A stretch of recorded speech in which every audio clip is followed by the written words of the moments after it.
Kryetari i Bashkisë së Elbasanit, Gledian Llatja, ka gjetur një mënyrë të kamufluar për të fryrë administratën lokale një vit para zgjedhjeve vendore, duke tentuar njëkohësisht të bëjë një manovër për të qenë në rregull me konstatimet e kontrollit të lartë të shtetit që kanë zbuluar emërime të shumta tej organikës dhe pa bazë ligjore. Zgjidhja e gjetur nga Llatja dhe socialistët e tij në Këshillin Bashkiak është krijimi një shoqërie të re publike, Eko Rural Elbasan SHA, e quajtur ndryshe ERE SHA.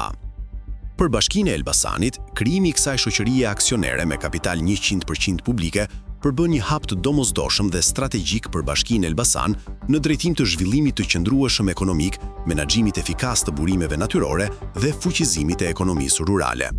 Ndërsa, siç raporton boldnews.al, për këshilltarët opozitar, krijimi i kësaj shoqërie nuk është asgjë tjetër veç se një mjet i Llatjas për të punësuar militant socialist në administratën publike.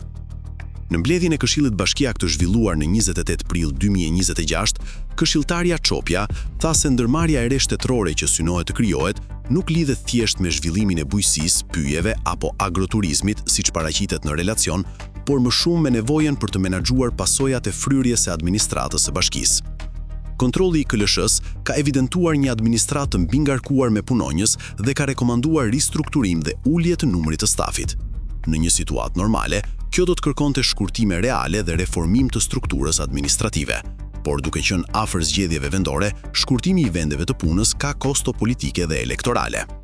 Punonjësit nuk largohen nga sistemi, por transferohen nga administrata e bashkisë në një shoqëri aksionare në pronësi të saj. Pra, formalisht, administrata ulet numri, por praktikisht të njëjtët punonjës vazhdojnë të paguhen me fonde publike.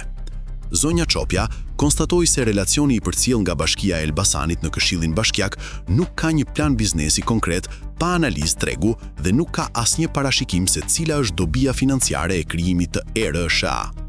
Llatja deklaroi se krijimi i shoqërisë aksionare ERE SHA është një vullnet politik i bashkisë, i mbështetur në një relacion të hartuar nga ekspertët dhe specialistët e bujqësisë dhe pyjeve në administratë, dhe ne kemi menduar se do të funksionojë mirë.